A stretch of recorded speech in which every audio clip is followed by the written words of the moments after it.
So, welcome to this seminar on cruelty in equestrian sports. Last time we talked about the historical perspective and how throughout history people have often been cruel to horses and inconsiderate to their horses.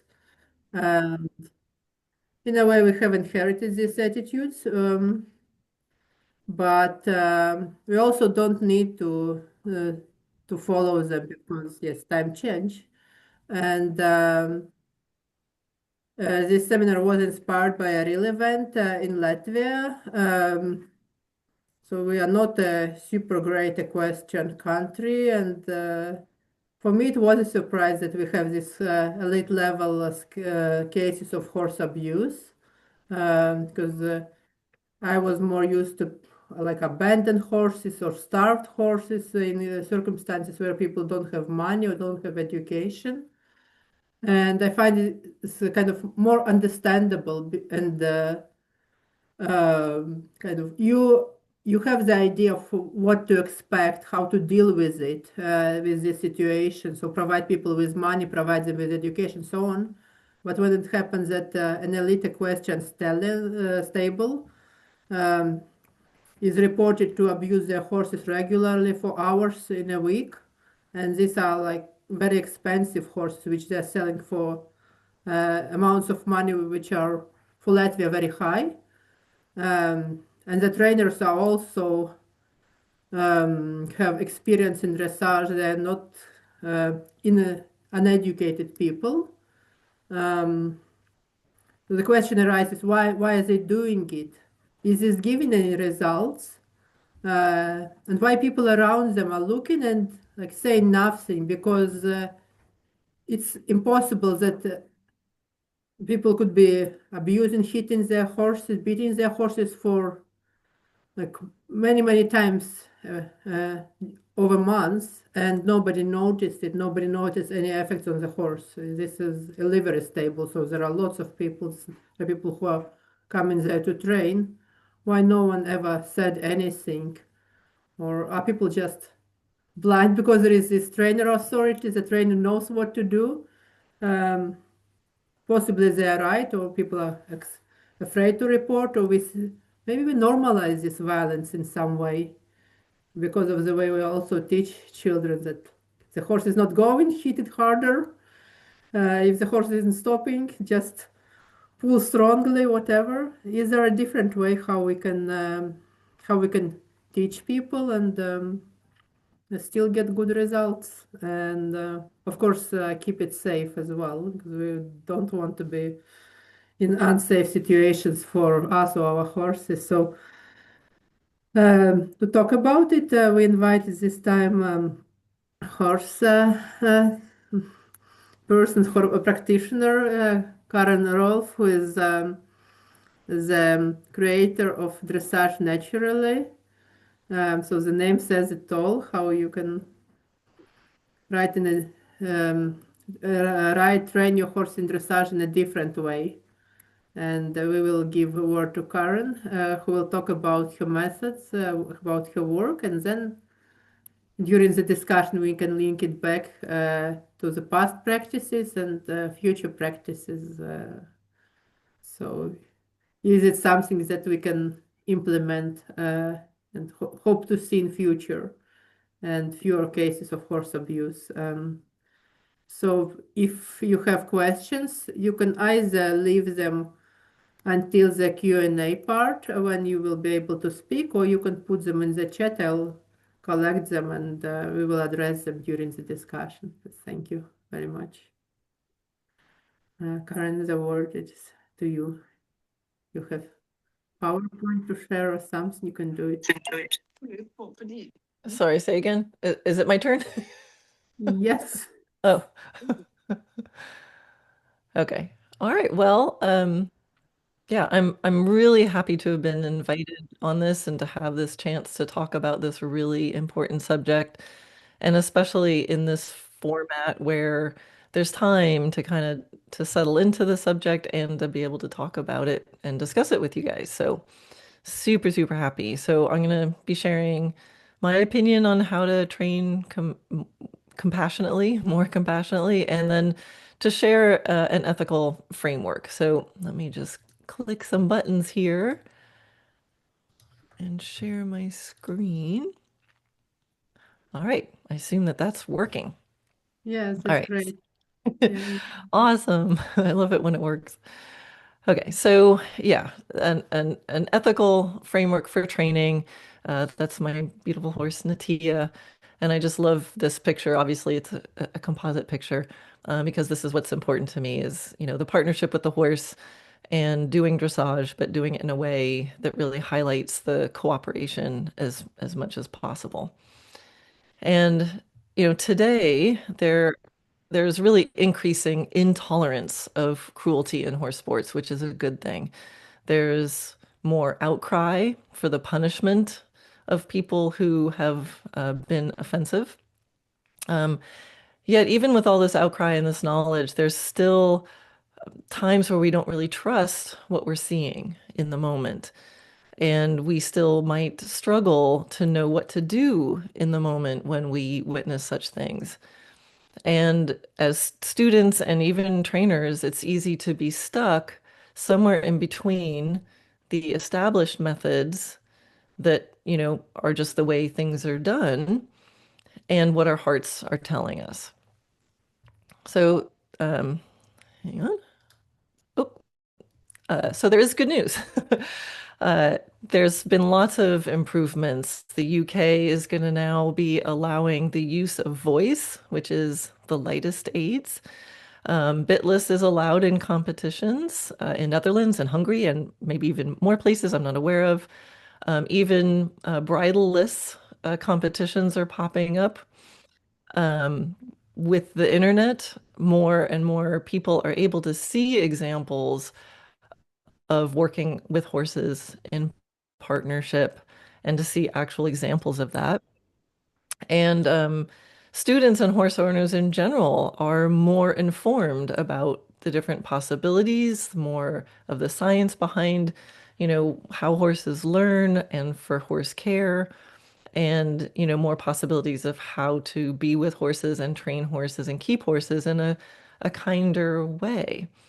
Um, Incidences of abuse are in a way harder to hide because with the internet, boy, it can travel fast, and these things need to be brought to light.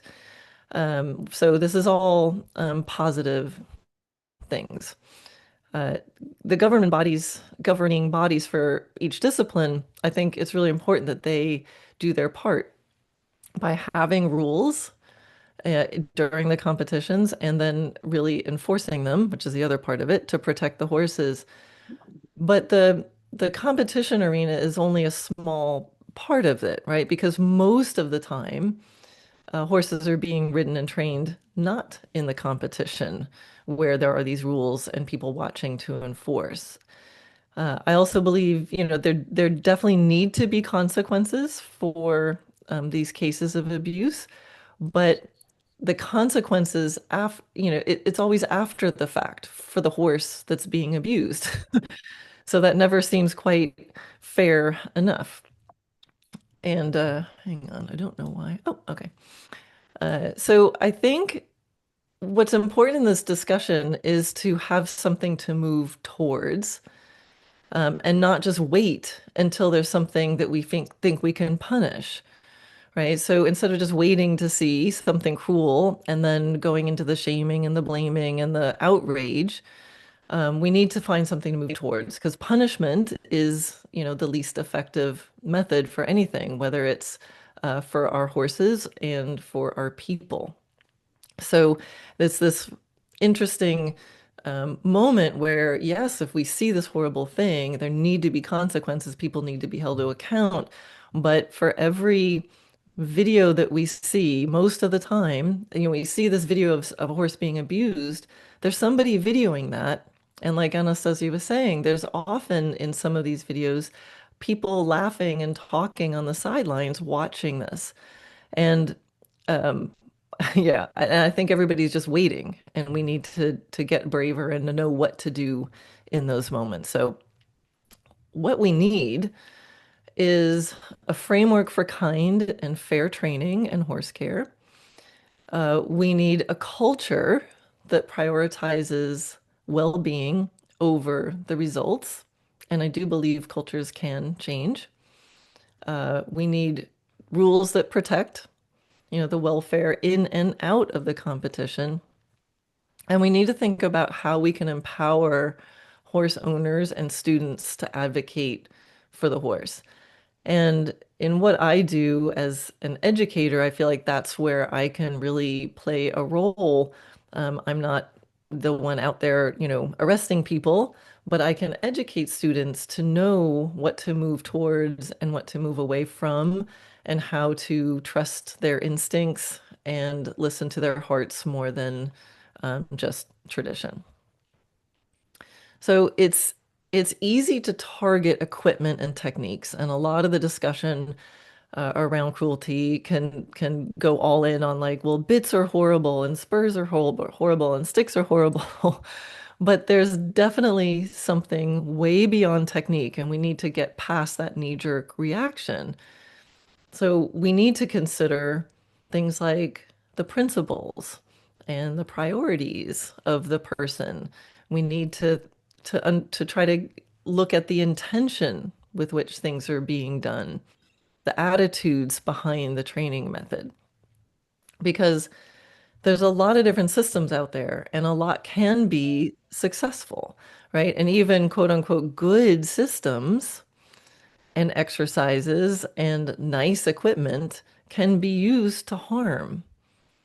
And, horses can also be trained bridleless or at liberty, and that can be done in really cruel ways. So bits and spurs can be used fairly and artfully or not. And, I've been on one end of the spectrum of like the people who think, if I'm holding a stick, that must mean I beat my horse. And I even do a lot at liberty and bridleless and with a bit, and it's all based on what the horse understands and finds comfortable.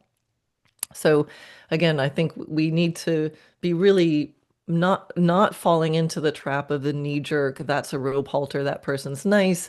This one's wearing a bit, so they must be cruel. The conversation is so much deeper than that. So um, I wrote a blog fairly recently, and I tried to look at, how am I looking at what I'm seeing with horses, whether, and what are the scales. So I kind of came up with this scale. Uh, on one end of the spectrum, and this is a scale of intention. So on one end is like people who intend to cause harm. I mean, there are people out there who just think horses are savage beasts that need to be dominated. And they will tell you that their methods are to, get that horse to let it go and give and submit, and, that they think maybe learned helplessness is the way to train. So there's that one end of the spectrum. Then a little bit above that, is that they harm the horse, but they don't believe it's bad. They believe it's necessary, So it's like, it's not so bad. They don't feel pain, things like that. A little bit above that is maybe willful ignorance of the harm they cause. Like they kind of, if you really dug deep, they probably knew it wasn't so good, but it's just the way it's done. So that's the way it's done.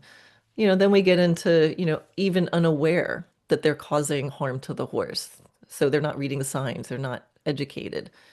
And then on the positive, aspect, and again, this is just my idea, I'm kind of making this up, but there's a people who desire, they intend to do the right thing by their horse, but they're unaware of the lack of wellness, right? So there's that kind of line in the middle of both of those people are causing lack of wellness. One, is unaware, and the other one, they don't really mind. And the other one is like, no, I'm really trying to do the right thing. They just don't know. So this is where like, ooh, education starts to really help these people because they do want to do right by their horse. And then, more and more positive, actively creating wellness while minimizing harm. And then, of course, at the far end of the spectrum is the person who really wants to do well and they are actively doing it and they are inspiring and educating others. And hopefully, they are 100% for this.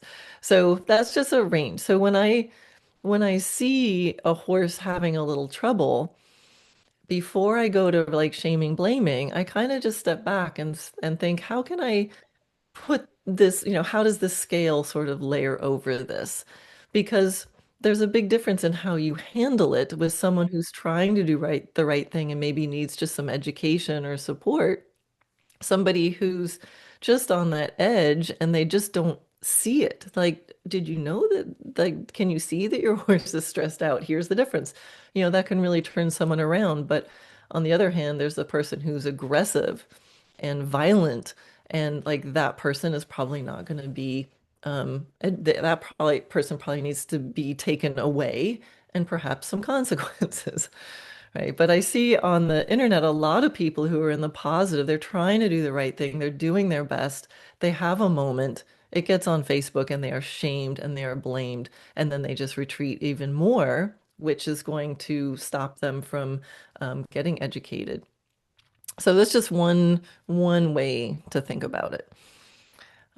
So obviously we want to eliminate things that are happening down on that intend to cause harm end of the spectrum. Um, there's equipment that's associated with that, right? So there are pieces of equipment and exercises that are designed to fit down there. So electric shocks, spurs with electric shock, electricity running through them. Um, Boots that you put on a jumper that have like thumbtacks on the inside, so it causes pain when they hit the jump. Like those kinds of pieces of equipment, we can also, the intention of the piece of equipment is to cause harm or fear or something like that. So we can, take those extreme cases and say, okay, well, those clearly the whole intention is to cause pain. So maybe those we can start to eliminate. But on the other hand, very soft pieces of leather strapping can be used really horribly, like like to take a horse and tie their nose to the girth on the side and let them stand there by themselves in an arena for a few hours to, quote, teach them to bend. So again, it's just a nice little soft piece of leather, but that's doing great harm. So we want to again, like not look at just the piece of equipment, but know the intention behind the equipment and behind the person that's using it. So no discipline or system is immune from the potential of having, being used cruelly or abusively. And even the people within those systems that seemingly say and do the right things, like sometimes harm is just going to be created and no one is immune. So a lot of times, I'm in the dressage world, so there's been several high profile dressage cases. And so it's like, oh, dressage gets the bad rap. I think it's universal. And I think we need to, again, look deeper at what's really happening to cause the abuse and not just say all dressage is bad or all jumping is bad or all fill in the blank is bad. So, you know, so these high profile cases of abuse in dressage, can we say it's really a problem with dressage? And so we can look and go, well, what does dressage say dressage is about? And so if you look in the FEI rule book and their guidelines for judging, this is the object of dressage according to the FEI. So the object of dressage is the development of the horse into a happy athlete in a positive mental and physical state through harmonious education, resulting in a horse that's calm and loose and supple and flexible, but also confident, attentive, and keen, thus achieving perfect understanding with his rider.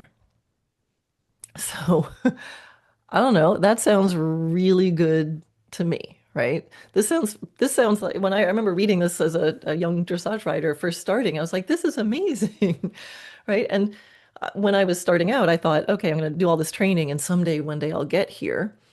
Now, what I realize is this is the beginning.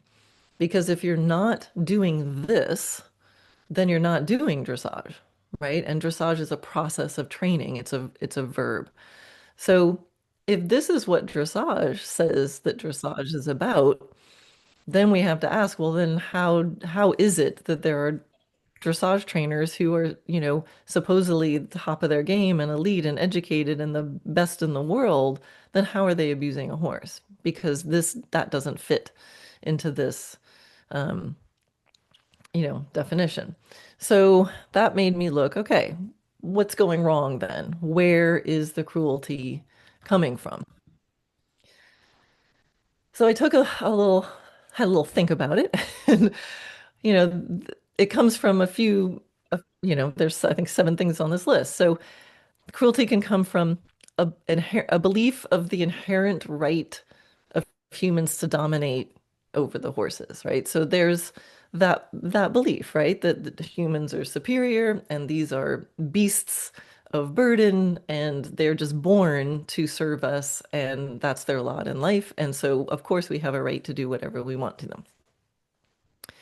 There's this, what I call an assumption of obligingness, which is a little more subtle form of this, which is just the assumption that horses are supposed to serve us. And we heard a lot about this in part one. It's like the horse must serve us or be eaten, right? And there's just some, realities of that time where that needed to happen. But right now, most of us don't rely on horses to survive. This is all supposed to be just fun. It's all human folly.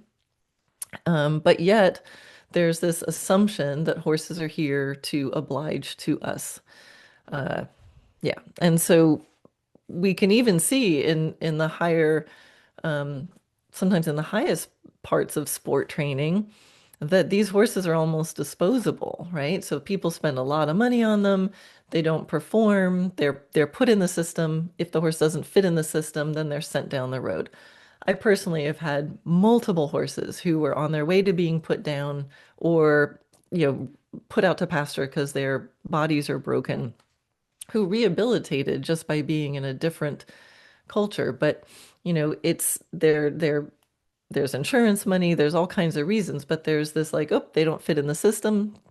They're going to be shoved away. And because of other factors that we'll talk about, it's always that the horse is the problem. And people want to save face by going, that's a problem horse. He needs to go away, instead of considering that perhaps it's the system that's not fitting the horse rather than the horse that's not fitting the system.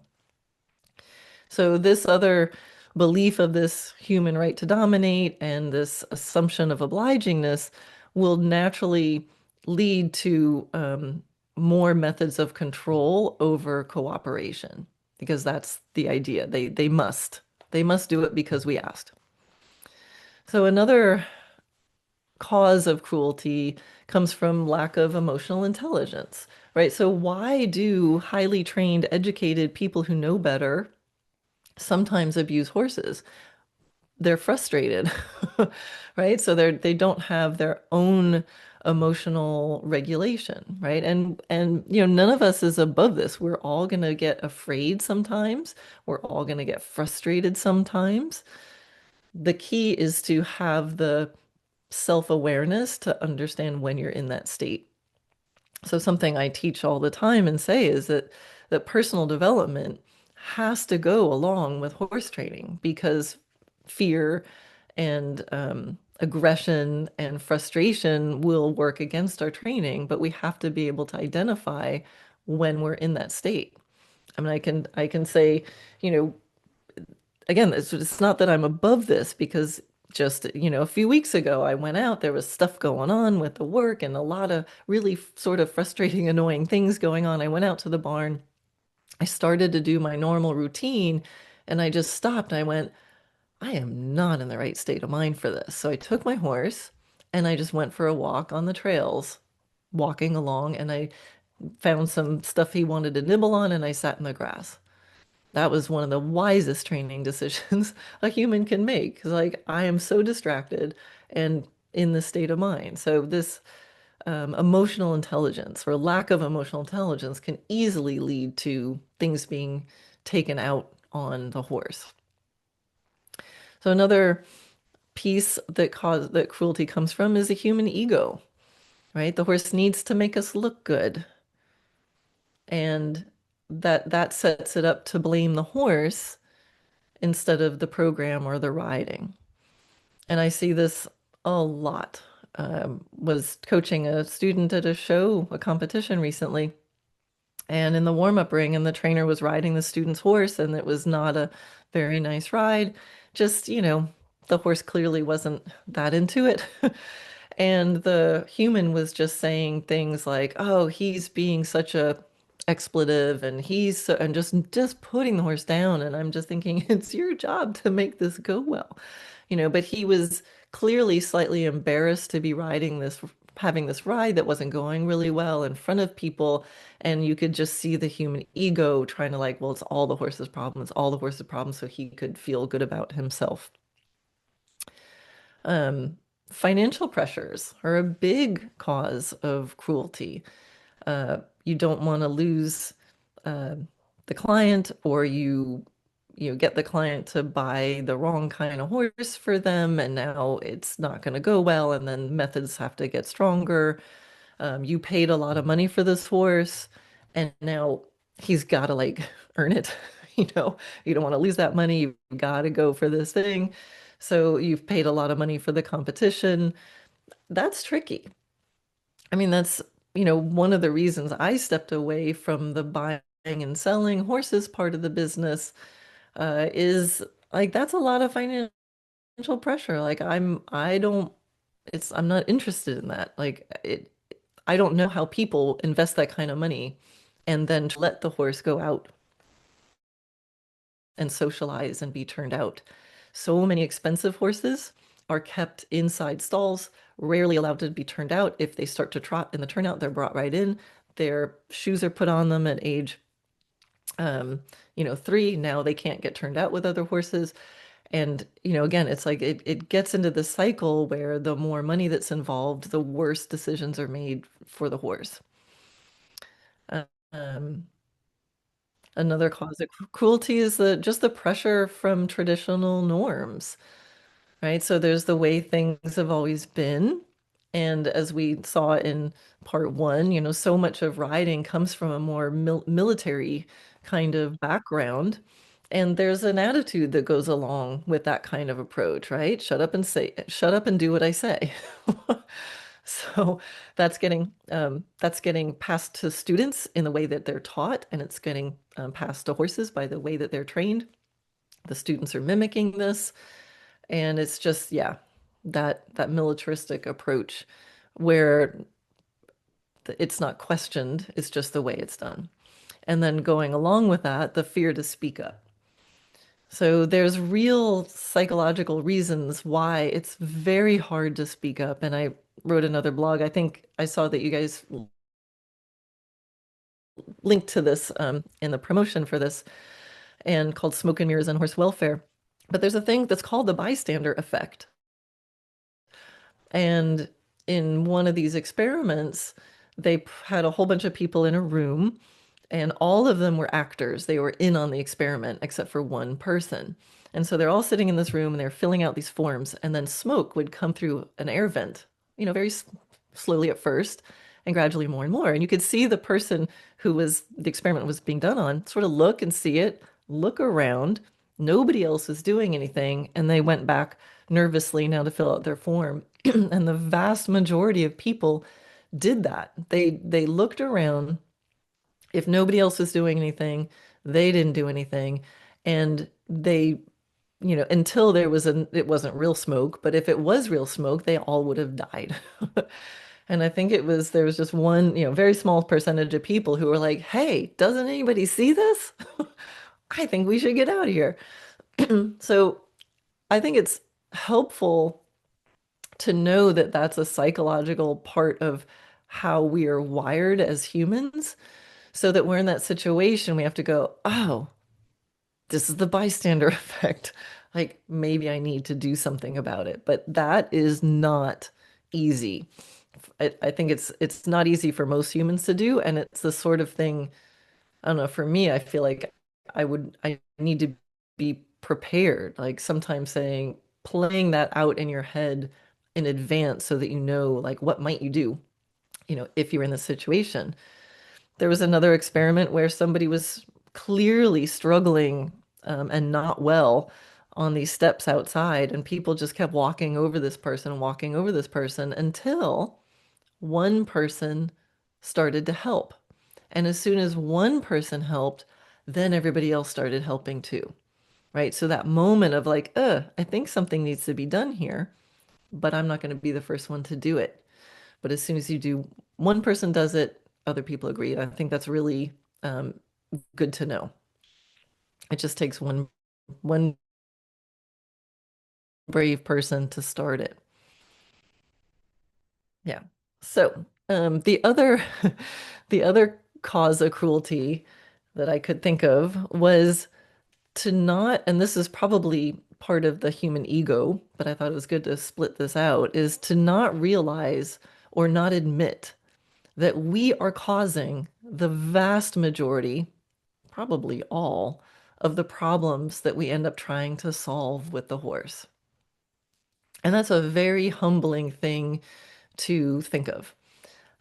I remind myself of this every single day, right? So the horses are perfect until we come along and we ask them to do something that they can't do, or we put them in a situation that they can't handle.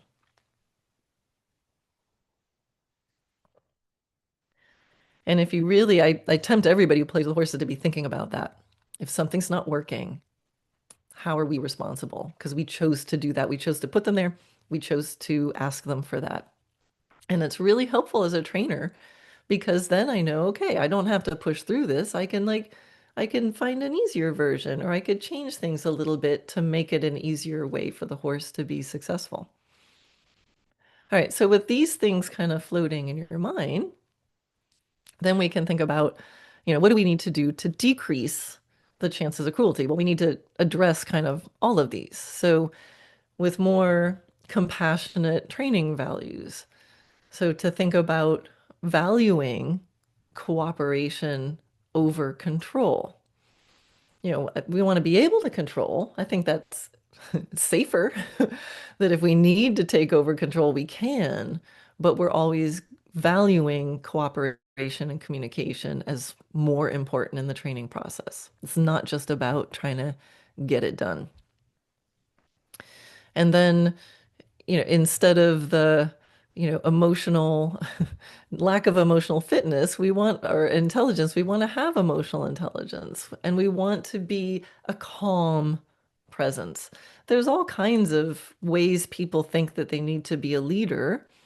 Some people think you need to approach the horse and be this like, commanding presence that everybody stands up and salutes. Like, there's probably flavors of that and moments of that, but I believe no matter what, there still has to be this calm presence. So we have to know what we're going for there. And you can be a highly attention-worthy, commanding presence through your calmness. And I think that goes for horses, with horses too. Instead of having a big human ego, I think we can value playful curiosity. We might not know all the answers. And from a training point of view, I've completely changed my system, not to throw away everything that I learned from dressage, but to know like that's what I'm aiming for. This is the qualities I want. I wonder what the horse is going to need to be able to get closer to that. And I find that the more I wonder and the more I experiment while asking my horse, hey, how does this feel to you? The more information I get and the quicker it all goes. So instead of saying, I know the one right way to approach everything with playful curiosity. I mean, think about how many different systems of training there are. And then even within one system, think of how many different individuals are doing that. And they all will tell you something slightly different. So this idea, if anyone tells you they have this one right way, I would be extremely skeptical, because in the end, you get in the ballpark and the horse needs to be able to tell you what makes sense to them, what's the easiest way for them to learn, how does it feel to them to be ridden by you, and what do we need to change to make that go better. But that really involves putting some ego on the shelf, which is not so easy for a lot of humans. All right, so um, we need to think about the responsibility for the whole being. And, when I was talking about the financial, pressures that this horse, you put this money into the horse and he needs to somehow pay you back. I don't really think so. I think we need to, the horse owes us nothing. The horse is not a commodity. And if the business model is set up such that the horse is the commodity, it has to somehow accommodate that that commodity is a living being with feelings that's experiencing stuff. And if we value that, then in my mind, you're protecting your investment by keeping it a mentally, emotionally, and physically healthy animal. And then you're more apt to give it what it really needs, like socialization and turnout and, not be kept in solitary confinement. And then when you start thinking about valuing that and being responsible for the whole being, it changes. It'll at some point need to change the business model because so many training facilities, the high level pro facilities, the horses are not being cared for in the best way. It's factory training. And the more horses, the more money you make. So you put them in smaller and smaller spaces. And they're now just, solitary confinement rows. And they're not modeling the epitome of horse care. Now, it's tricky. I don't know the answer to all this, and that's why I just don't do that model anymore. And part of what I've done in the past, since like 2017, is to help mentor horse professionals to look at their businesses differently, so they're not just having to do the model of packing as many horses and students in as possible, continuing to cross fence their entire property, and now everybody's living in these little boxes. So when you start thinking of your responsibility for the whole being and valuing that, it can really filter through and change your business model in interesting ways. But somebody has to want to make that change. So I think we also need a culture that welcomes questions. And a training model or a training system that doesn't listen to the questions of other humans, like the students and the owners, will probably not listen to the questions of the horses.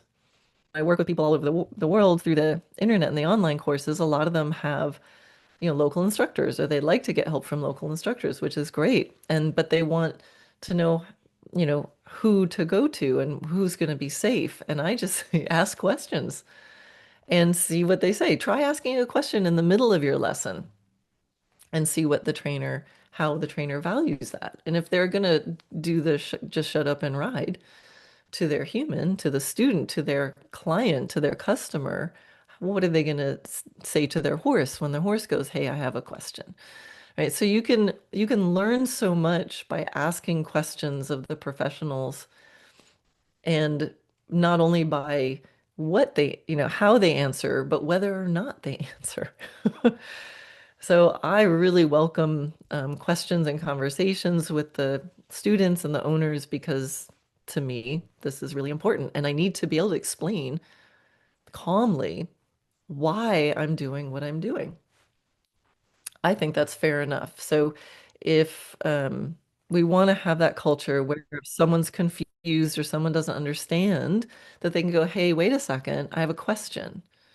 right? And again, I think that model of how a trainer handles that from the human is a very good indication of how they're handling questions from their horses.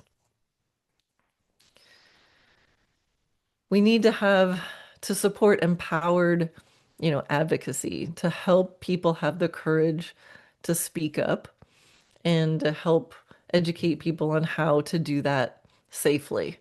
I'm not sure I have all the answers. It's scary and it's confusing. And, I can imagine moments where, I'm riding, I'm carrying a stick in my hand, and somebody might be compelled to speak up because they think it's advocating, oh, you are carrying a stick and you're cruel. So it's like, okay, maybe we don't need that. But I also think that if they have a question, they can ask and I can answer. So we can always imagine this advocacy being helpful or not helpful.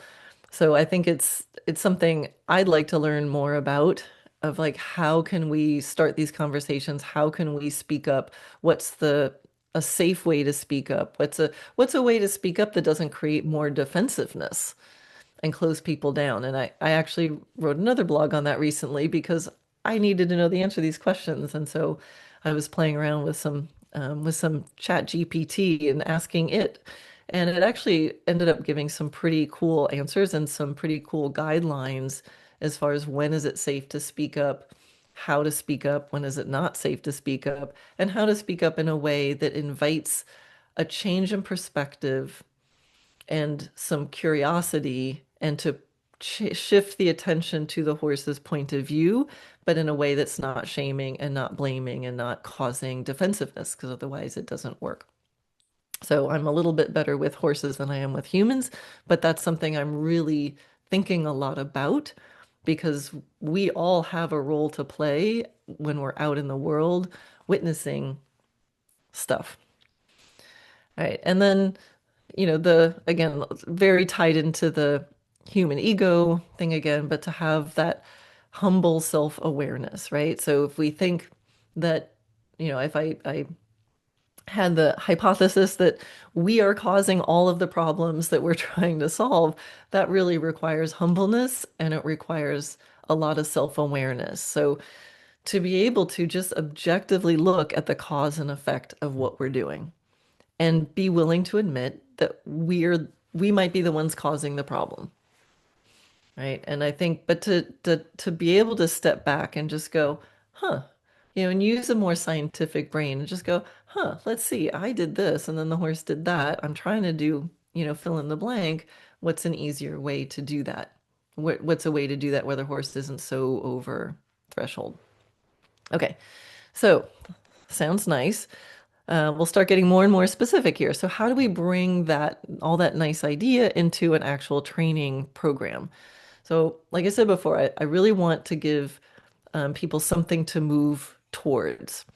And so, if you have guiding principles and a framework for prioritization, then hopefully you can do any system, and many different systems can be done in a really kind and fair, reasonable, and possible way that the horse could actually enjoy. So, principles and priorities will act like guardrails and thresholds to not cross. It'll help with decision making.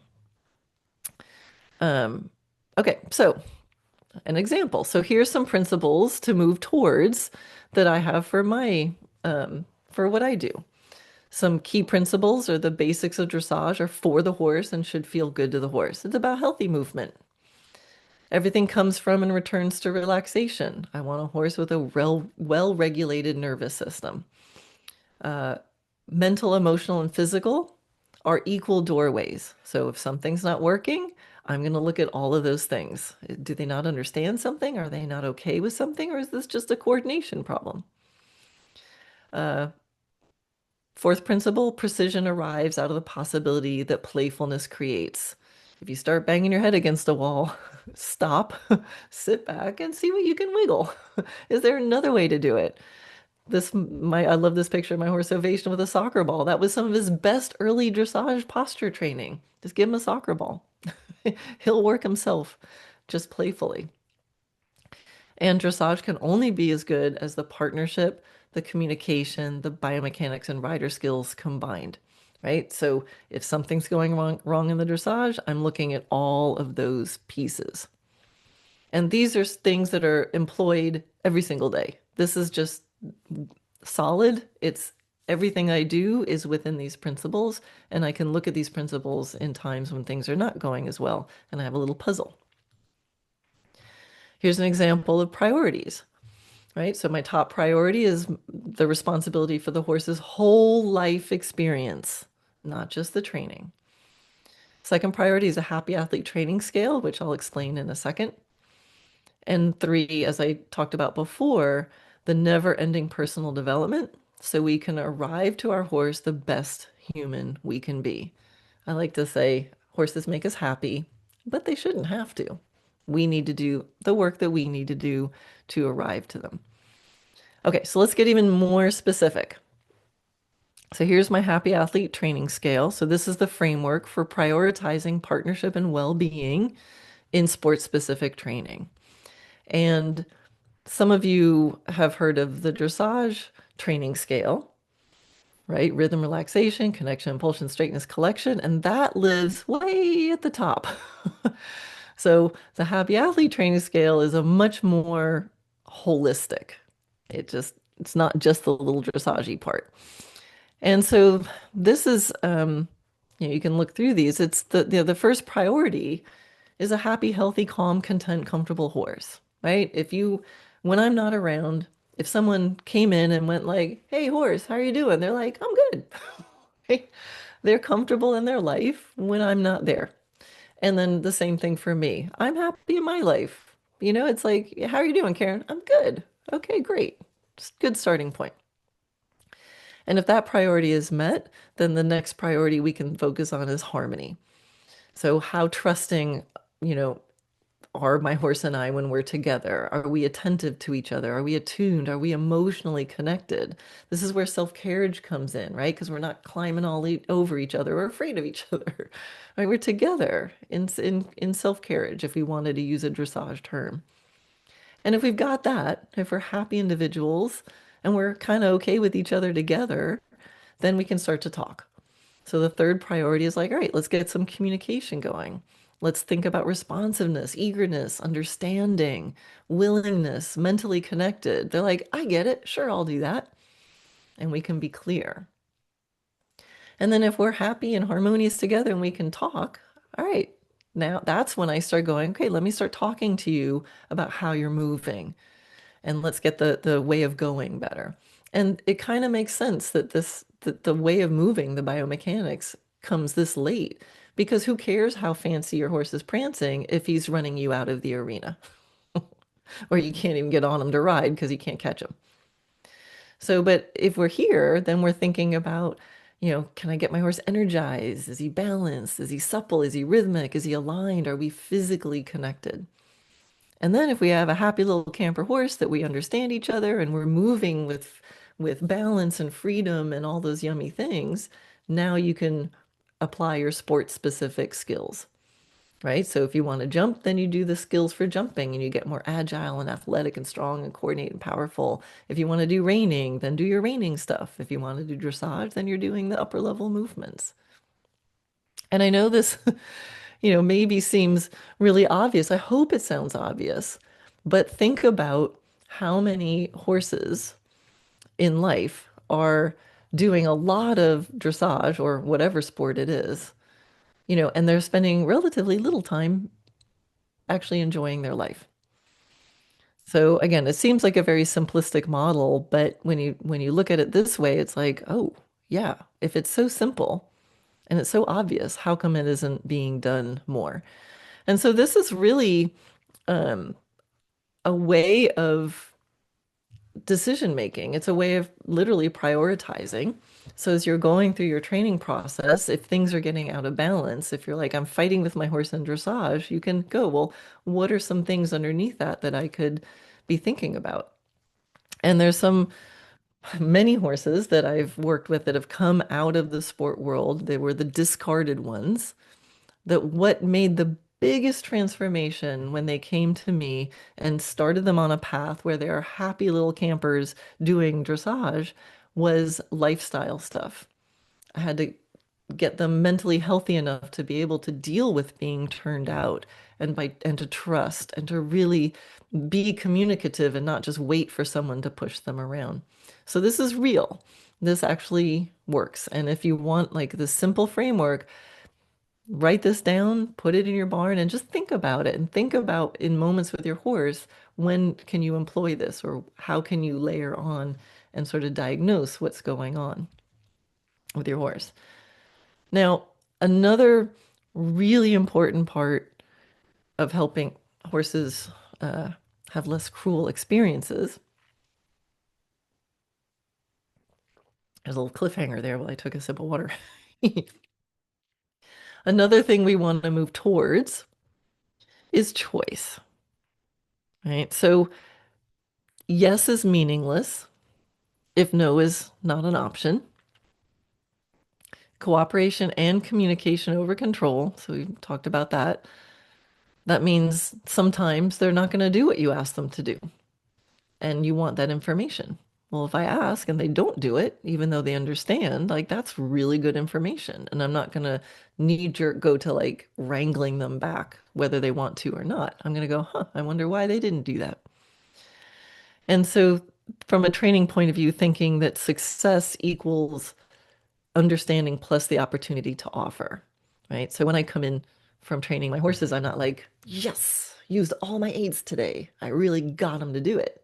Like that doesn't get me excited. What gets me excited is going, oh my God, I just thought it and my horse was there. So that's what I want. Like success equals they understand. And when I ask them, they have the opportunity to offer it without me, quote unquote, making them. And I think choice is just kind. I think about, horses that don't have much choices, right? So I think choice is kind because it's just a nicer way to live. Like think of your own life if you had no ability to make choices. And think of how many horse facilities are set up and whether they're set up for horses to make choices or not. I have a horse with me now who was discarded and sent to me for quote unquote bad behavior. And he lived in a nice stall. It's like, okay, 12 by 12 stall. And then there was a sign in the barn that said all horses must be led with a chain over the nose. Control. So he would be taken out of the stall, led to the cross ties, from the cross ties tacked up, led to the indoor, ridden, led back to the cross ties, back to the stall with a chain over his nose in the stall. So how much choice does that horse have in his life? He could decide which direction to face in the stall. I think that's probably about it. And that's a top well-respected training facility. So imagine how few choices so many horses have and how much that's tied to absolutely normal, traditional um, training facilities. So my horses get lots of choices, and sometimes that makes the days a little less efficient. And some days it makes it really efficient because, oh my gosh, my horse just came in the barn and put himself in the grooming stall because he wanted to do something with me today. So I think giving horses choice is really central to a compassionate way of training that values the horse as a living being. Of course, you have to be willing and to see what they choose. And that's where all the humbleness, curiosity, and emotional fitness can come in really handy. But the goal is to cause your horse, by the way you are and the way you train, to kind of sign up for it. So when I'm training my horse, I ask myself, are they making it harder, making it easier, or neutral? And I'm always trying to assess, are they trying to move away from this? Or are they kind of like, yeah, sure. Or are they going, yeah, let's do it. And again, to me, that's hugely valuable information. And I think that's a nicer way to go through life to be able to express that. And it's my responsibility to try to figure out how to have them enjoy or at least be totally okay with joining me in whatever it is I ask them to do. So I think here's the most important thing, to love horses more than the sport, and to love the horse in front of you, that individual, more than horses in general. And when we can do that and we can take a holistic approach, then we have happy horses and happy humans. And sometimes we do dressage. And that's my presentation.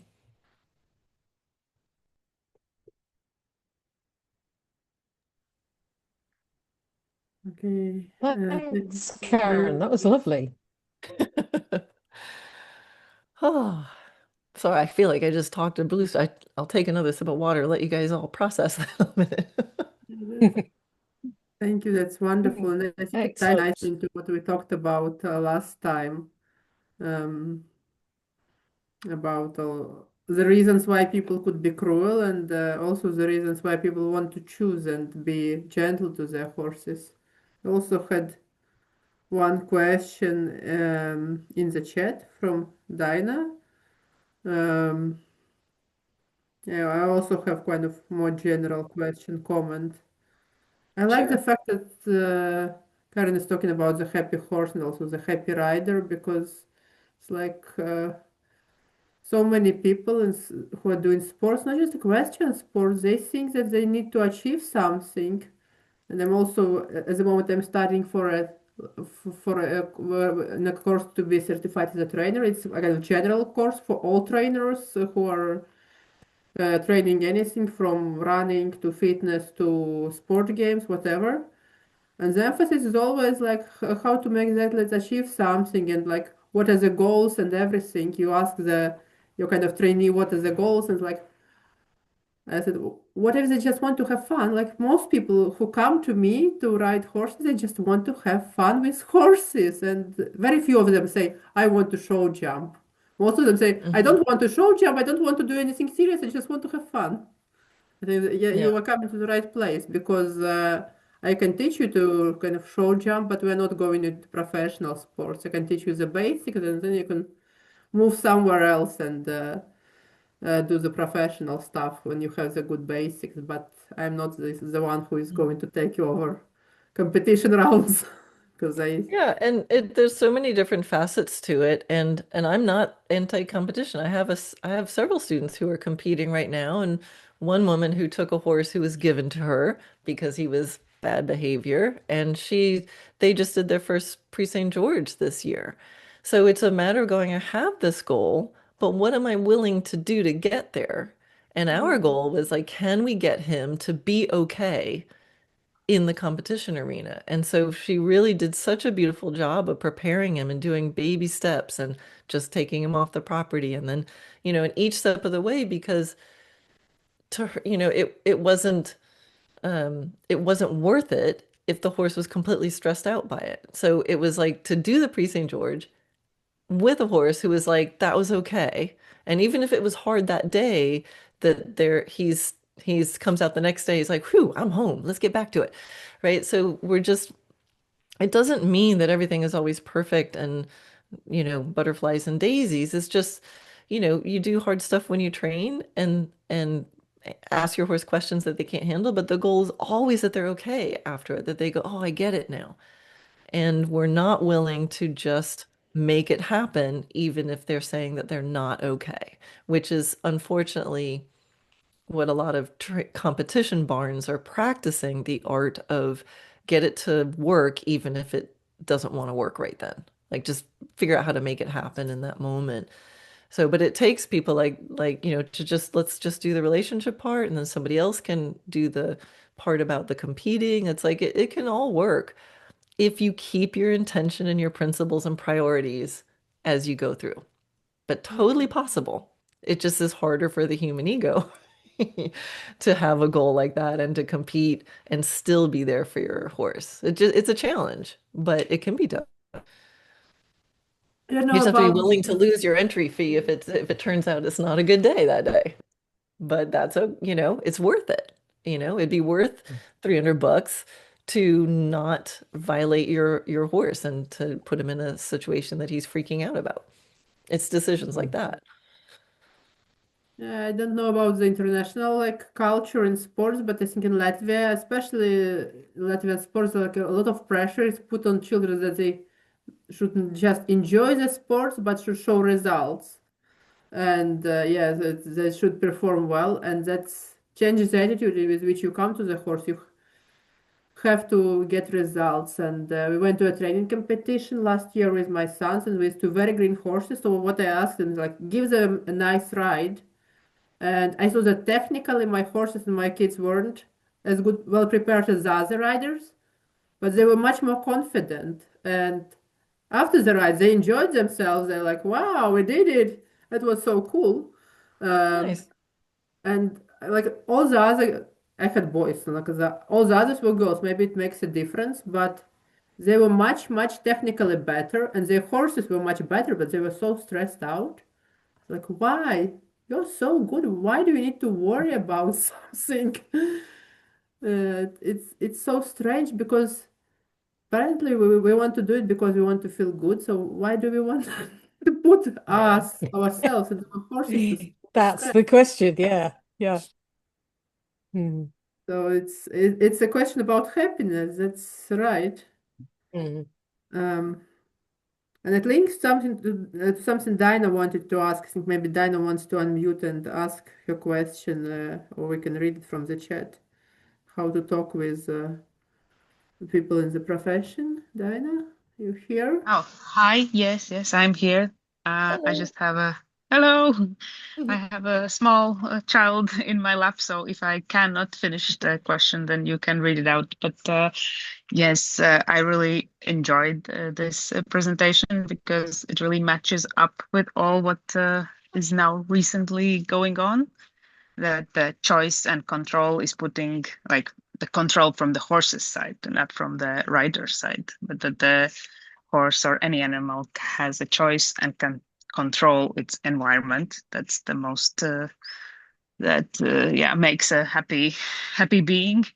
And yes, but because a lot of people only know how to control horses with the techniques and equipment that they are used to, and they are a bit afraid to change anything because it like I tried it. I am now trying to change, and it has frozen me for 2 years because to try to change something, it takes a lot from a person.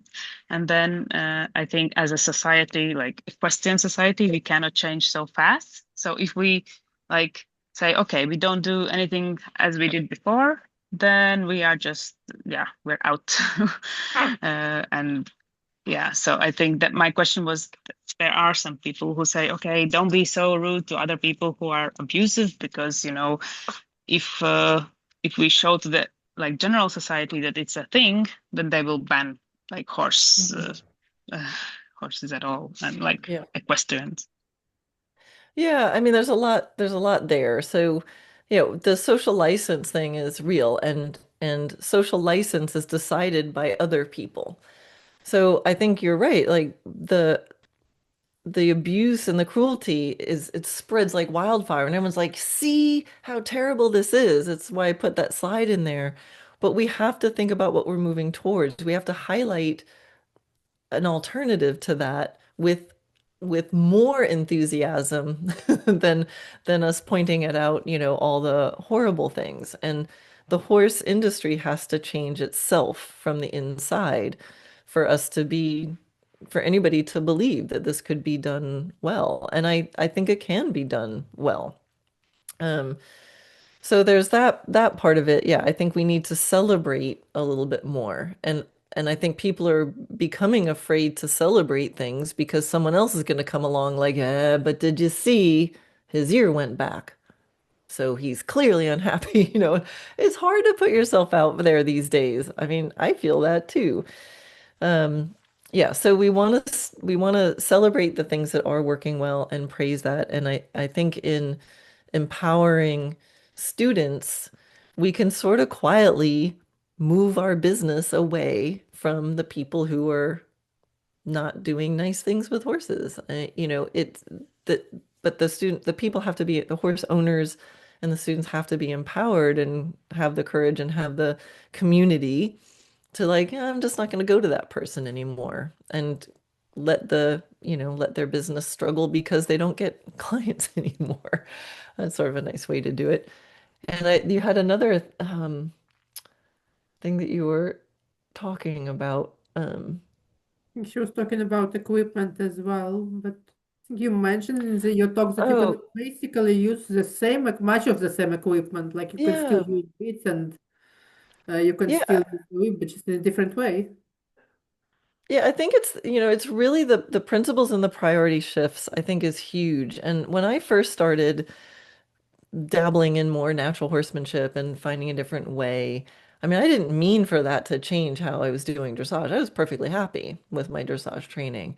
But what I noticed was my horses got nicer to work with and they offered me more and they were lighter. So for me, I did these funny little exercises and then I could see my dressage getting better. So for me, it wasn't a big philosophical shift at first. I was just like, this stuff works.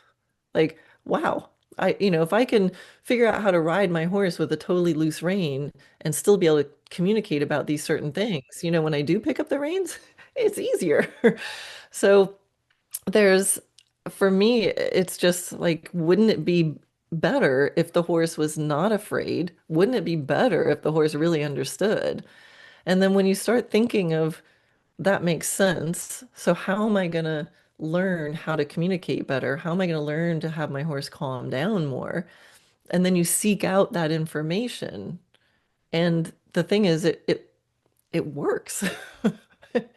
And so that's how I got into this and started changing my perspective. And then for me, it was just like a light bulb going off. Like, how did I not understand how to look at it this way? Um, so in that way, it just is logical.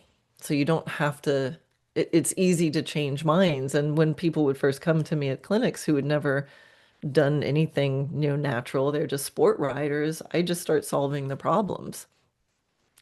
And then they listen in a different way and realize that they're not getting that from their trainer. But they might still take lessons from the trainer. I just help their horse and them get more happy and harmonious and cooperative and communicative.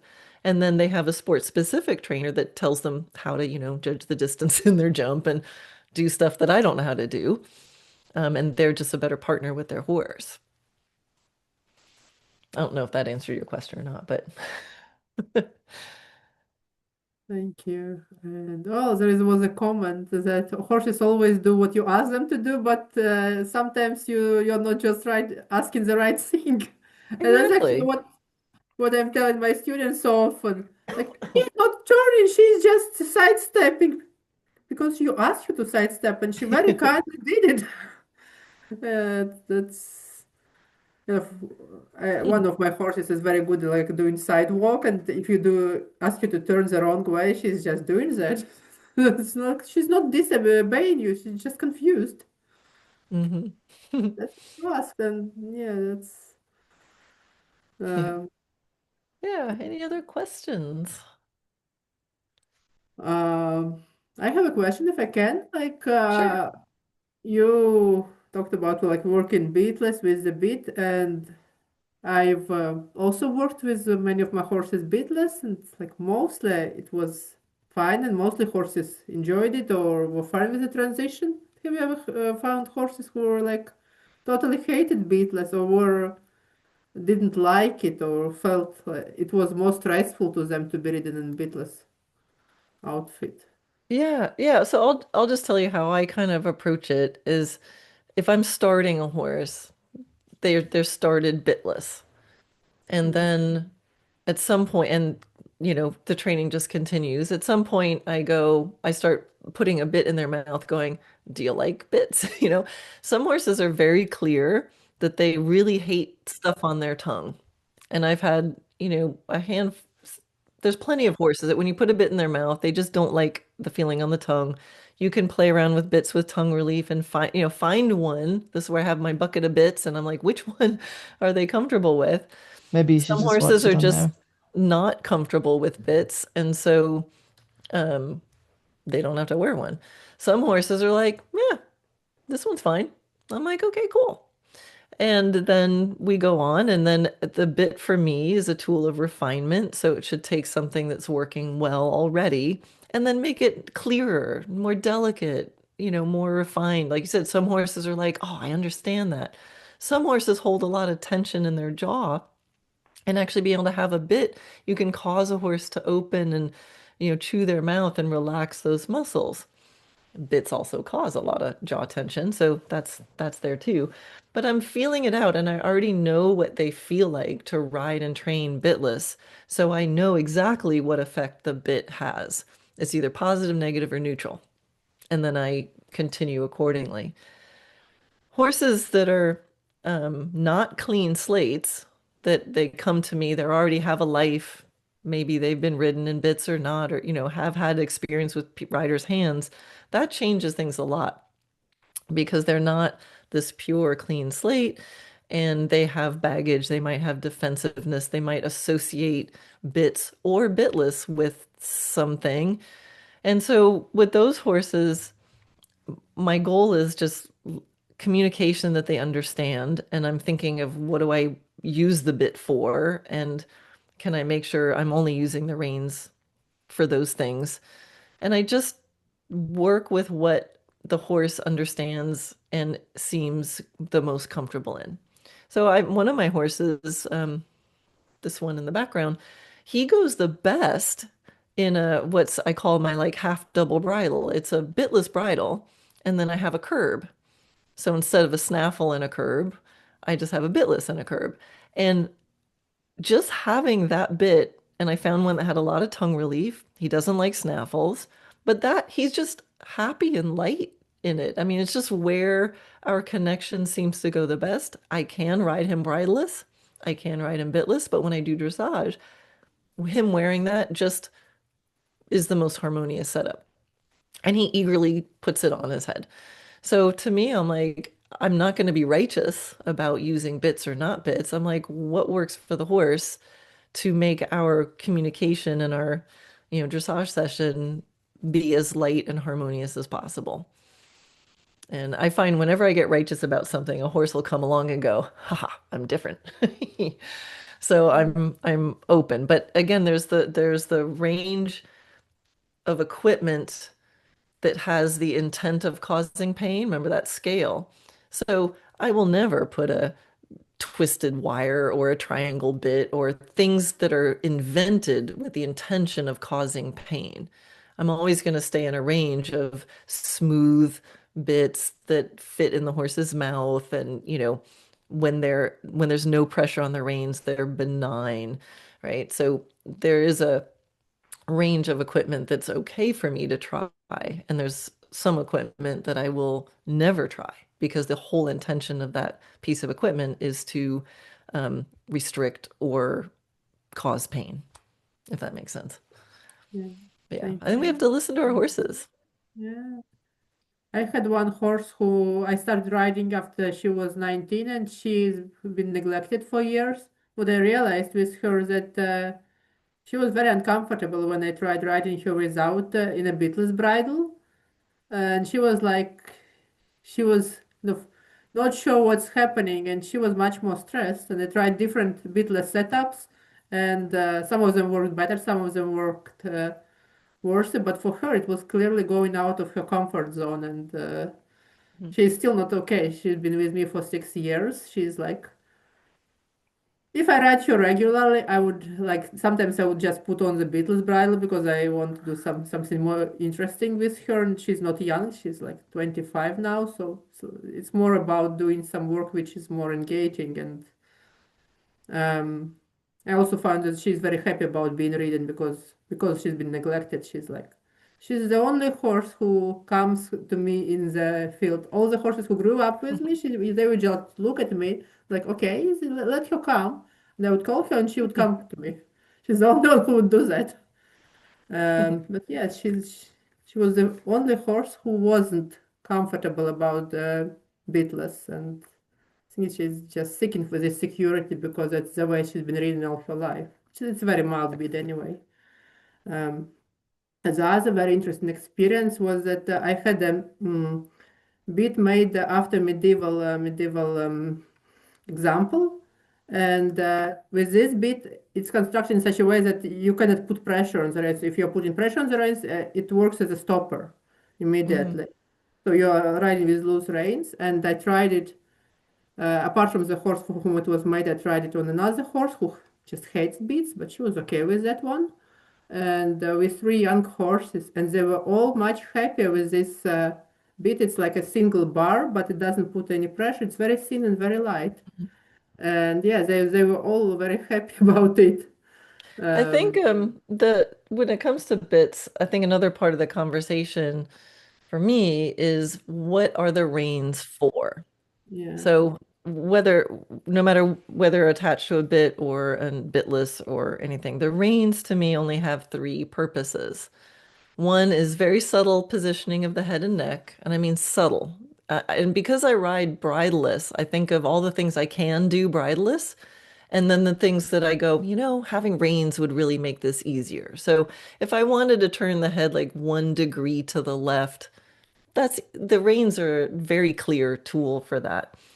So that's one purpose. The other purpose is to receive information, right? When I'm riding bridleless, I can feel a lot of stuff, but when there's reins there, you get more information. Like you can feel like, I'm sure all of you have ridden, your reins are the same length, but like one rein ends up getting a little tighter and the other rein's flopping. Like, what's going on there? It's a crookedness in the body somewhere. So you can feel imbalances in the body in a really refined way when there's reins there.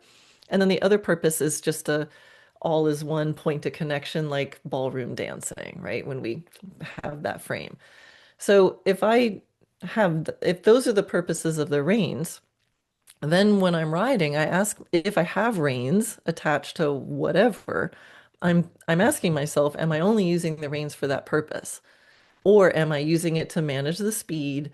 Am I using them to like stop the shoulder from bulging out? Am I using it to steer?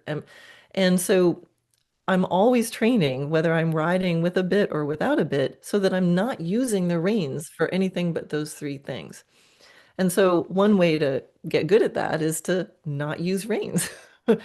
And so if you can get really good at not using reins, I rarely use the word always, but it will always improve. If you can improve anything, even just a little bit of how you and your horse operate, that you can do it on a loose rein with no reins, then when you do have the reins, things will be better because you will have solved the root problem. So then it kind of, as long as whatever is in their mouth or on the end of the reins is comfortable for the horse to wear, then rein issues they just dissolve, they disappear because you're not really using the reins for much, just tiny little things. And so this, often bits and reins, and this gets very complicated and it gets all into the technique. And I'm just thinking, what are you using your reins for? Stop using your reins for every single thing. It's freeing and you get to the root problem. And even horses that quote unquote go better in bits, most of the training is bitless. And I'm like, because if it's difficult without a bit, then I need to solve that. And if I can make a little bit of progress without the bit, then using the bit becomes a more refined communication tool. So that's kind of my philosophy. But, ask yourself if things in the reins are not going well, ask yourself, what is it? Am I using my reins to balance my horse? Am I using my reins to stop the head from going somewhere I don't want it to go? Am I using my reins for speed control? Am I using my reins for steering control? And a good way to test it is just drop your reins and see what happens. That's what you were holding together. So I want to feel like if I drop my reins at any time, not much is going to change. Yeah, the neck will get longer probably. Maybe the stride will open up a little bit. But again, if you can get curious about your training, going, what would happen if I dropped the reins? Then that must have been what I was managing with my reins. And let's not manage that. Let's solve it. Let's get my horse riding from my seat and following my focus. And it's a humbling and interesting little game to play. But like I said, always, if you can make an improvement, in riding with no reins, even just in little moments, it will improve riding with the reins. Whether or not there's a bit or not bit, or it's not going to matter so much because the horse is not relying on that end. That's my little game for you guys to go play. Just randomly drop your reins, see what happens. But, safety first. Historically, a lot of riding was also like on a loose rein, especially if you think about the Middle Ages. You don't really have this rein control. Horses have to figure out. So I don't say like all medieval riding was nice and kind of non-abusive. Well, horses were used for battle, so they could be injured. But yes, so because the hands of the people were busy with something else, they didn't use reins and mounted archery as well. So that's another thing where you don't have reins at all. That's that's something we do in pony camps, and all the horses I have seen, they all love it because all of a sudden the rider isn't holding the reins like they're holding for dear life. They have other things to do. There was a question in the chat. Just let me scroll up to it. It's Nancy, I think, was writing. Nancy, maybe if you want to. Oh, someone was asking about the what Chat GPT said Yeah. about yeah, and actually let me get that because yeah, it was really I thought super helpful. So it's on my blog.dressagenaturally.net. But yeah, so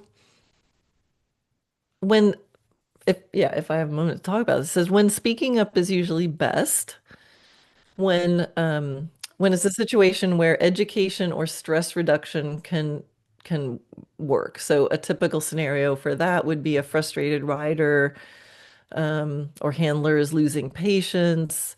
If there's like a poor technique based in tradition but not malice, right? They're not intending to cause harm. They're just not realizing that what they're doing. If it's a one-off escalation, or if you're like in a barn where it's a shared space and you kind of know each other. And so speaking up, the goal with speaking up here would be just to interrupt and to reduce harm and to plant awareness. It's not to like win or be righteous.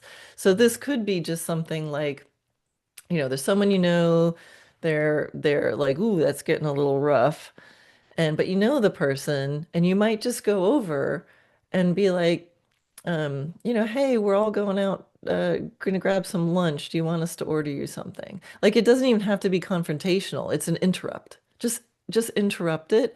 And if the person doesn't have malice, they might just go, oh, yeah, and then talk for a minute and be like, "Ugh, I'm just gonna quit. I'm just gonna be done for the day. So it could be something like that, or it could be, someone's using some side reins and they're just too tight, and then the horse is starting to freak out, and you just go up and go, "Oh my gosh, your horse looks like they're a little bit afraid of this. Like, can I help? I have a suggestion." So it's a friendly moment, a friendly atmosphere, no malice is intended, and there's a chance to just interrupt, educate, reduce stress, right? So it doesn't have to be, I'm going to march up there and tell them what they're doing wrong. So I love that one because I could sort of imagine that scenario. When reporting could be a better option is when the harm is serious, ongoing, or dangerous, right? So if it's physical violence and you feel like if you went up there, that physical violence could be turned on you. If it's chronic, this is like the way they do it. Again, it's like it might not be safe. Maybe someone has mentioned things before and it either didn't work or it actually made things worse. Now they're pissed and it escalates. And if you're in a position where that person holds some sort of power over you. So that might be a time to report. So when you report, it's a request for assessment, right? You're saying, hey, somebody, could you come look at this? It's a chance for an intervention. And yeah. And then what happens there, the idea is to correct the situation, not necessarily penalize, but maybe that will need to be happening too. It said when I was asking, how to do this responsibly without making things worse, the key was to document times, locations, specific behavior, and to avoid emotional language. Right. So if you're going to report it to someone, you need to be like, they were on with a lunge line and a lunge whip and they smacked the horse 51 times or whatever it is. Like, just state the facts and not be emotional about it, which is, I know, is hard. And then to report it to the whatever is the appropriate channel. Yeah. So, and again, like facts such as they said, like, don't just say they're abusing their horse, because that could mean different things to different people, but say things like, the horse is underweight, there are visible ribs, there's no access to water. I've observed this for, hasn't had water for a week, there's untreated wounds, or, whatever the facts are. Then they suggested like a middle option, which is strategic speaking up. Interrupt it, but then report it to somebody else that could do something more. And again, they said don't speak up if the person is volatile or aggressive, if you're a minor and the person is in authority, if you're isolated or outnumbered, and if the abuse is clearly intentional, like this is what they plan on doing, because it could be turned on you. So it said a simple decision guide. Ask yourself, is the harm immediate? Can I safely interrupt? Will this likely reduce harm? And if I can't interrupt, then who can intervene? So I think that possibility that interrupting could actually increase the harm was something that I hadn't really thought about, but like, yeah, now they're really pissed off and they're going to take out their frustrations. It also emphasized the how much emotional aftercare for yourself, right? So witnessing a cruel or abusive situation can be really upsetting. So to make sure you talk to someone, you write down, you process it, and to remind yourself that whatever you did, that you did what you could without causing more harm. And then they talked about this one thing, which I think is really interesting, which they called speaking into the field, not at a person. And it's where you have like a neutral body orientation. You're not like squared off to someone. And it's not yelling. It's just normal volume. It's clear, but not loud. And it's more in a reflective tone. You're not like making direct eye contact with anyone. And after you say the thing, you pause and then you walk away. So this way it can come off more like a thoughtful observation and not a direct intervention, and it's not going to create defensiveness. So what that could look like, imagine you're watching the arena and the trainer's like getting a little rough and he's like, oh, this horse is being such a whatever, or his horse is so rude. And you might just say something like, not, you look at the horse and be like, wow, that looks more like stress than misbehavior. Right. And I think tone of voice is going to be really important, because it might be hard to control your tone of voice to be actually sound, like you're contemplating. Like, wow, that just looks, gosh, he looks really confused. God, that looks really confused. Doesn't seem like he's trying to be bad. And then you just stop. You don't explain. You don't wait for a response. And then you just walk away. So it doesn't escalate. It doesn't confront. It just puts something out there that might cause someone to look at the problem a little bit differently. So you're allowed to, the people around are going to consider it. The trainer can ignore it without feeling like they're losing face. The horse becomes a reference point, and the comment sounds like experience, but not criticism. So it can sort of shift things. So, yeah. And the last thing they sort of said was, to think to yourself, and this will affect the tone of voice, I think, is I'm modeling how to see the horse, not I need them to change, they're bad people. So I think if we just go, I'm modeling, I'm sharing my viewpoint or my perspective about what the horse is experiencing. And just I think there's a potential of a lot of power in that. It's just a seed that's planted, and it may not change the trainer, but just like that, the bystander effect with the smoke coming through, if someone just goes, huh, that horse looks like he's confused, or oh, that horse looks a bit fatigued, or whatever it is, it's like you're just saying that, and who knows, maybe someone else is like, yeah, I was thinking the same thing. And you just walk away, but you now become this reference point and a way for people to look at it differently. And so many times,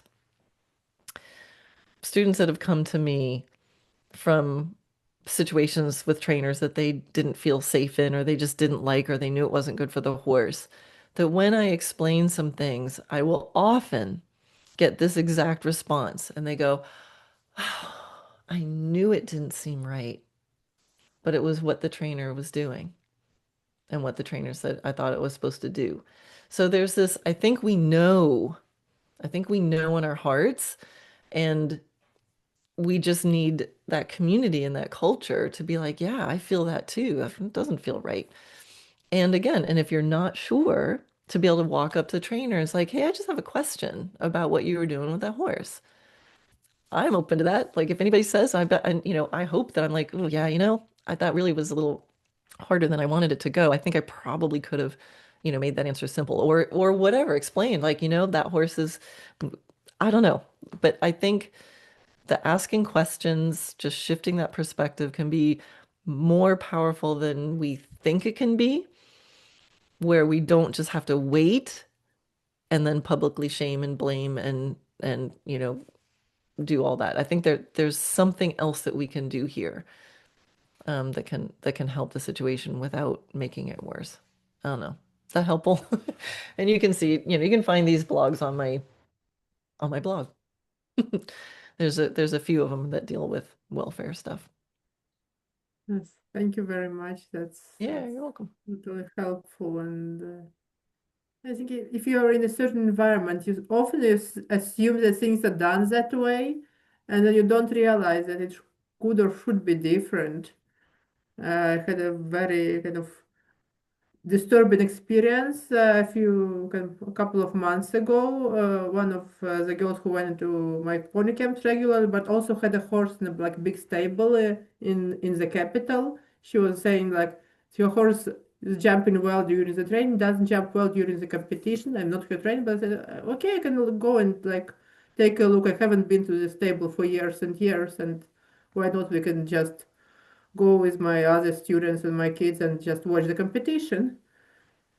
And I don't know what the horse did and why it refused to jump, but actually I went and saw the boxes where the horses live.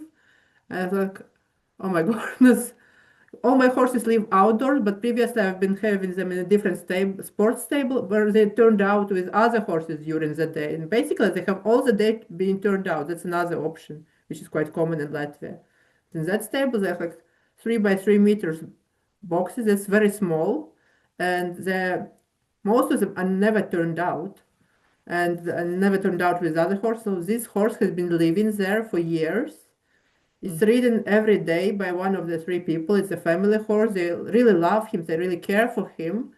Um, it's just living in this small box. It cannot really communicate with the other horses because there are high walls. There is no way they can have physical contact. And it's like, how do I tell this girl who loves your horse that horse is just isn't happy, just isn't like happy about life? So maybe he's venting his unhappiness in competition where he can show it without getting punished. Nobody's going to make him jump. If he refuses 3 times, they're eliminated and he goes back and yeah, it's just his. Maybe I'm mistaken. Maybe there is something wrong that she is doing, but like so such an unhappy horse. But how can I tell this to a person who honestly wants to do right by her horse? Yeah, I mean, I think that if Everything it's is wrong. if it's an opportunity where it can be a conversation where if they say they love their horse and just to help them see it from the horse's point of view, Yeah, what might it be like to live in a box? And solitary confinement is a punishment. Just yeah, just that's just true. You can, but just it's probably they don't have the intent to harm, but that's yeah, just the way it's done. And so you could talk about like, maybe if whether you have to kind of see what their goal is. If their goal is the competition, be like, well, maybe it would be helpful if the horse could like move around a little bit more in his body, during the day. So you have to see what's their motivation. If they really love the horse, you can try to have them see it from the horse's perspective. What's their life like? If they see them as sentient beings, you can approach it that way. Or if their goal is like, I just want to win, you could be like, well, physically, if a body is just standing still all day, they're not as limber and athletic. So maybe it'd be good if it got out more. And then maybe, if it's a little frustrated and tense, maybe it needs like a buddy to play with, or so you can if you really want to help that individual, I would think what's their motivation and what's the string you can pull that can get them back to follow the logic and end up where, yeah. would be a kinder way. Yeah, but that's a situation where like it's a big stable, it's a professional stable, lots of kids are training there, and it's so hard for me. Like it's normal. It's normal thing. There are professional trainers. There are lots of horses which are sport horses, and kind of when you're in this framework, it's very hard to see that it's abusive. For me, it was horrible. Like Yeah, all these horses were like spending hours standing there, and they kind of never live normal horsey lives. I know.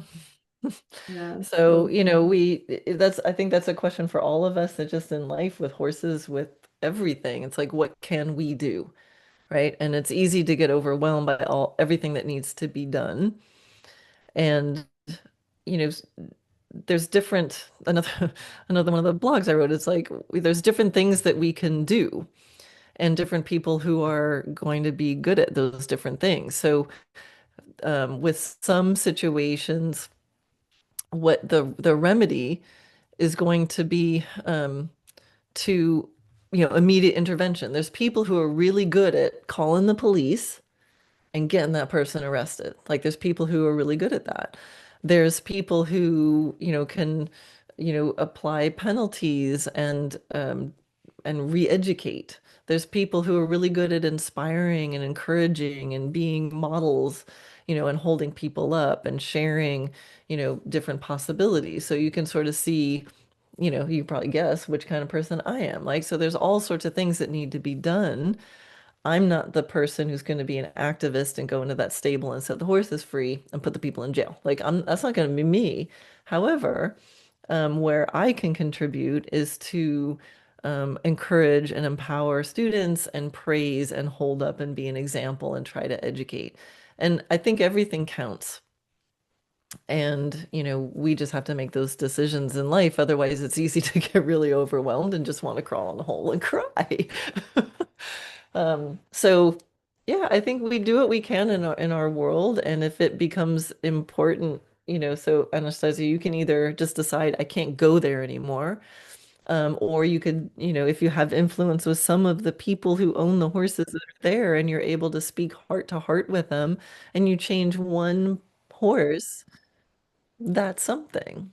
And you change one heart, that's something.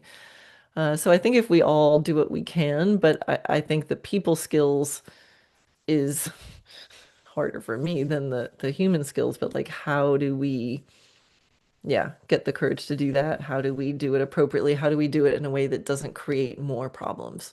Because if you start accusing and defenses go up, and now nobody's listening. So, with students, I'll have students come to me and, and they might, I mean, not now so much because people know who I am, what I do, but in the beginning, people would show up at clinics with, regular flash nosebands that are really tight and bits and double biles and, spurs and I don't immediately rip them off. And sometimes people go, "You're gonna let her ride?" Like, I was like, I just met her. But we start and then we see what's happening and then we use logic and then I get agreement and okay, the contact, okay, do you think it'd be helpful if the horse could like maybe move his jaw a little bit. Okay, let's just loosen the noseband, right? And then pretty soon they get there, but they get there because I met them where they are, and I used sound logic, and then I proved it, and we played with the horse, and it got better, and now they keep going in that direction. So that's my style, and yeah, other people can be the activists, and we need the activists. But I think, like we said before, we have to be really careful that we're not just going around parading all the cruel stuff, or we really will lose our social license. And I don't think, I've met plenty of horses who still seem to want to play. And the day I feel like no horses want to play with my silly ideas, that's the day I'll stop. But yeah, I still think it's worth it to do this. We can do it well. Mm. Thank you. So, other questions from the audience? People want to ask something. Don't want to monopolize the conversation. Yeah, but I think horses say they actually love this. They can love the things they do, can enjoy it. One of my mares, when she was younger and we couldn't like do so much exercise, she would go around the paddock in the evening. She would gallop around the paddock. When there was a foliage, she would just jump over the tree. She would just go around, like lunging herself, was having exercise. And again, she was doing that after we went for her fall and she was living away for a week. She started doing this again. She's like, okay, that's. I was laughing. She's crazy, but. She clearly enjoyed it. Okay, Dinah has a raised hand, so you can. Yes. Oh, hi. Hello. I just wanted to continue on this choice topic that also, Karen, you said that it's not that efficient to have like horses with choice, right? And also sometimes it is when they really want to do what you want. But I think that's the most thing what will be the how to say, like a tripping point that people, they want to do things and they are trying to achieve them as, daily as possible. Because if they don't live at the same place where the horse lives, they cannot say, okay, I have, 1 hour to do stuff, and if the horse doesn't want to do, then I'll just leave and come back 2 days later, and then again the same thing. And I think it will be hard, for people to see the change, that the choice actually makes a better partner if Yeah. they, cannot do it like, I will just come in 2 hours, because I just live Yeah. nearby. Yeah, no, I think that brings up a really good point because when you first start to do that, then yeah, you're gonna see sometimes the horse doesn't want to do what you want to do. But if you like, for me, the goal is to get buy-in from my horse, to have my horse be like neutral or yes most of the time, right? They don't have to be like, yay, come out and do dressage with me, but they'd be like, yeah, that's cool, that's fine. And for the like today, I was thinking I have a horse that's 22. That one is. And most of the time he's pretty eager, but he came in, to the barn and my horses are all loose. So he came into the barn. I was like, oh, cool. I think I'll get on Ovation. And I just got this vibe of like, he wasn't really into it.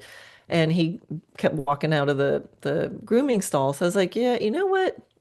I don't want to ride. Like, I don't want to ride a 22-year-old horse who's telling me he doesn't want to be ridden. Like, how well is that ride going to go? Right? So I'm going to have problems if I'm riding a horse who maybe has a headache or, whatever reason, or maybe I worked him too hard the day before. if I take that horse who's giving me that information and make him be ridden, there's a chance that that ride is going to be worse than if I waited for a day that he is good. So he walked out of the barn and then he went into the back paddock and climbed on. We have some like toys and a ball and a little rocker thing, and he climbed on that. He's like, let's do this instead. So it ended up being, you know, a session. We did stuff. Because the other days he'll come into the barn and stand in the grooming stall area and be like, tack me up, somebody tack me up, let's go. And then those rides are really nice because he's wanting to do it. So I think you can have the logic that a horse who wants to join you in it is going to have a better ride than one who doesn't.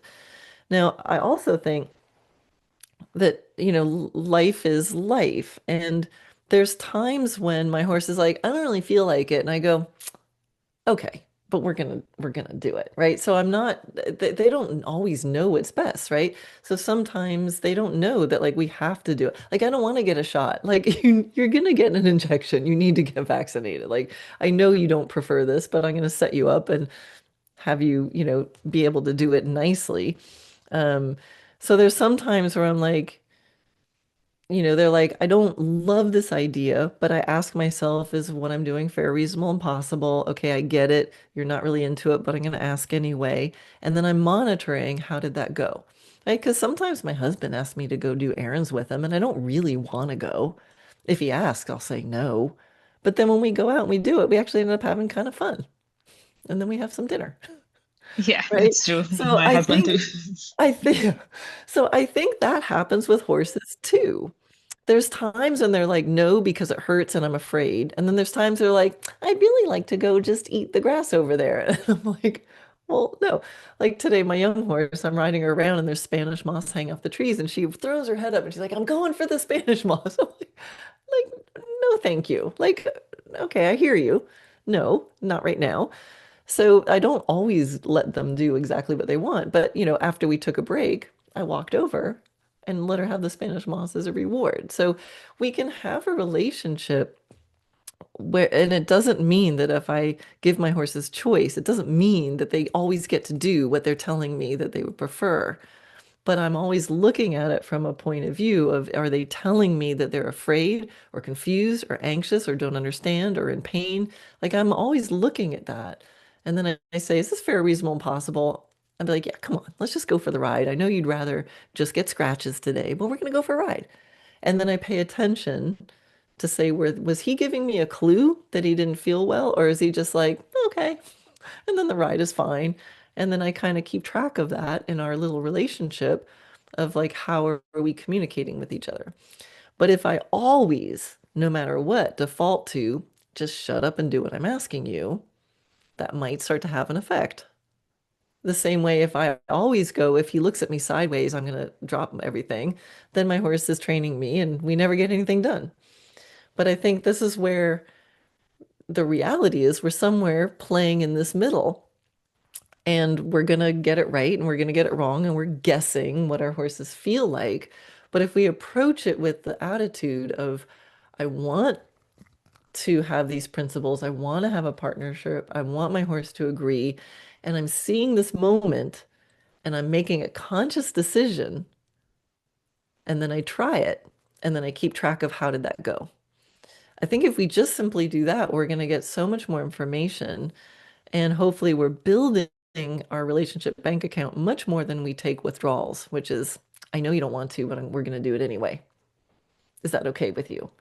Right. So I think that's just normal relationship stuff. And we don't have to be righteous about, you know, never do something that your horse says he doesn't want to do. Like, well, there's different flavors of that. And I think that's fair enough. But if we're conscious, then we can understand the cause and effect. And like, oops, I made a mistake this day. Shouldn't have done that. Now I know. And I'll do better next time. That's a different attitude than just shut up and do what I'm telling you because you're just a dumb horse and I'm the human. Like it feels different, right? So I think it counts. Intention counts. I don't know if that helps. Thank you very much. Yeah, so we all make mistakes. That's what makes us humans, and Yeah. it's very important to kind of look back and reevaluate and try to do better next time and see if it happens or not. Yeah. Yeah, the more aware we can be of what's happening, that objective self-awareness, that's really hard. But if we go in trying to have objective self-awareness, we'll do better than if we're not trying. Yeah. Thank you. So You're I welcome. guess we Thank you should. so much. It's so nice to, yeah, I think this is important. I'm so happy that you decided to have this topic and give me the chance to speak to these lovely people. Thank you. I think we should be Thanks, kind Karen. of. It's been great and very clear. You know, your principles, the patterns, the way you communicate. So it is very clear from a human perspective as well, which I think is really important. So that was very enjoyable indeed. Yes, thank you. You're welcome. Thanks for having me.